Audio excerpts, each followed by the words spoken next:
Hey guys, this is Crazy Larry again, and today I'm going to tell you a crazy true story. But first, I need you to do something for me.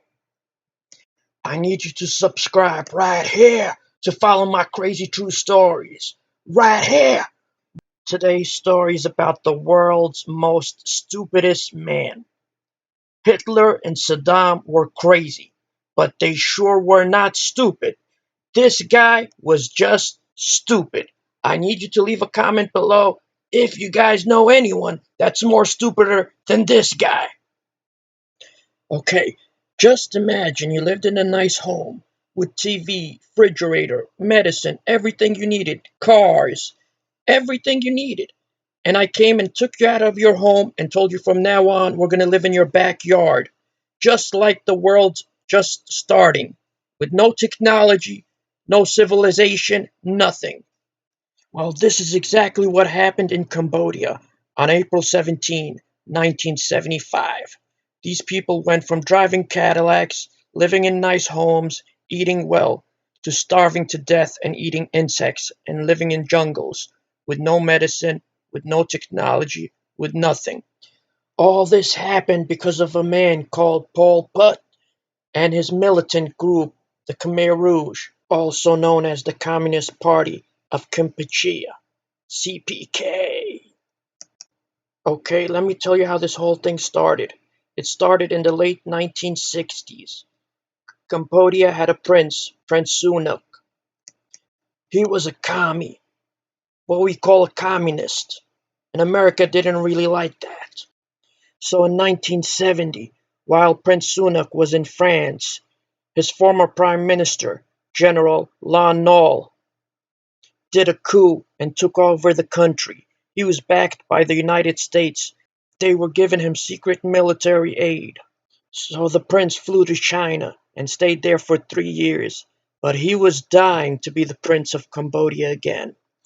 Pol Pot and the Khmer Rouge contacted Prince Sihanouk and made him feel that if he helped their cause, they will make him the prince of Cambodia again. The prince was liked by the Cambodians, and Pol Pot knew he could never take over Cambodia without the help of the prince, so he tricked them. The prince made a radio station and was on the radio talking to the Cambodians, telling them to go to the jungles and be with the Khmer Rouge. The Khmer Rouge were becoming stronger and stronger, and at the same time in America, the Democrats were fighting with the Republicans. They no longer wanted to be in Cambodia or give aid to the military of Cambodia. President Ford warned of the horror that would take place if America stopped giving aid to the Cambodian military. He said the Khmer Rouge will take over the country and it will be a bloodbath. And that's exactly what happened. A bloodbath. So the Americans didn't help Cambodia and left it alone. And Lon Nol flew out the country and left it for the Khmer Rouge. And on April 17, 1975, the Khmer Rouge captured Phnom Penh, the capital of Cambodia, and took over the country. And here our story begins. The first thing the Khmer Rouge did was executing all Lon Nol's remaining people. Now I'll tell you why I think Pol Pot is the world's most stupidest man. This guy killed over 2 million people, but in my opinion, I don't really think he wanted to kill them. I think he was just stupid.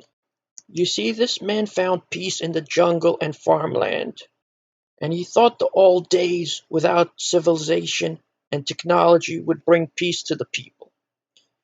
He wanted to bring his people to year zero, meaning like when the world just started, with no technology, no education, or anything. And that's exactly what he did. But in order to do that, he had to kill anyone that was educated.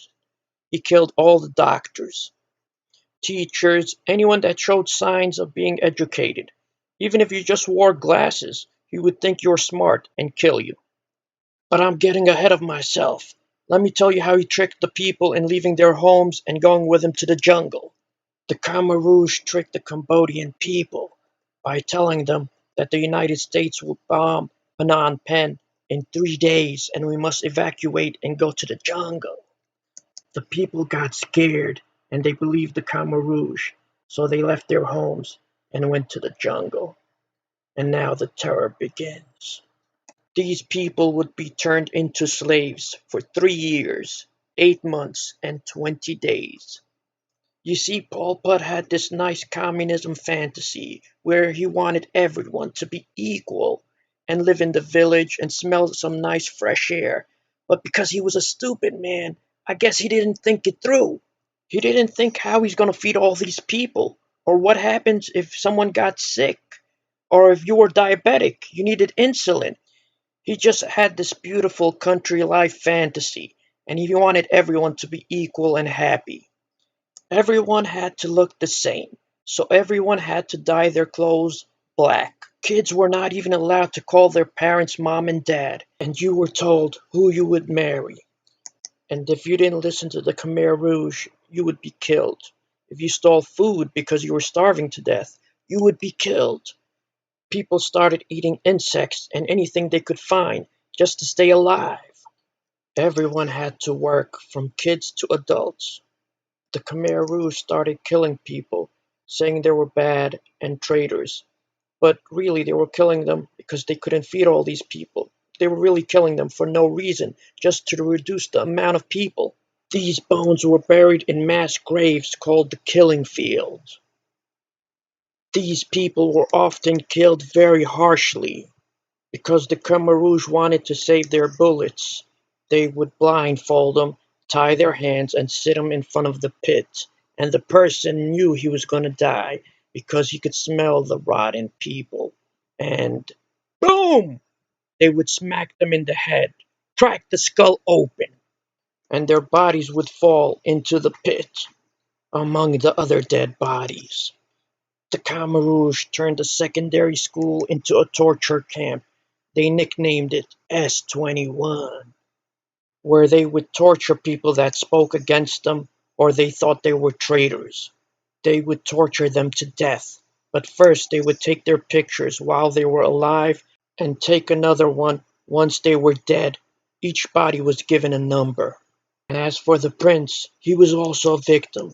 He was put to house arrest, and 5 of his children died, and 14 grandkids. Pol Pot was getting paranoid, and for some strange and weird reason, he felt that Vietnam was going to invade and take over Cambodia. So he sat down and did some stupid calculations. Remember, this guy's very stupid. He calculated that each one of his soldiers had to kill 30 Vietnamese soldiers, and he would win. So in 1979, he attacked Vietnam for no reason at all, but thank God he did. He was no match at all for Vietnam. Vietnam took Cambodia as easy as 1, 2, 3, and the Khmer Rouge ran off to the jungles. But he sure did shock 'em, because what they seen would give 'em nightmares forever. No one knew what was going on in Cambodia. Vietnam freed the Cambodians and gave them food until they were able to get back on their feet. They also planned to kidnap Prince Sihanouk, but the Khmer Rouge set him free a day before they planned to kidnap him. Vietnam put in a government for the Cambodians until the 1990s, when the United Nations reinstated the king, King Sihanouk.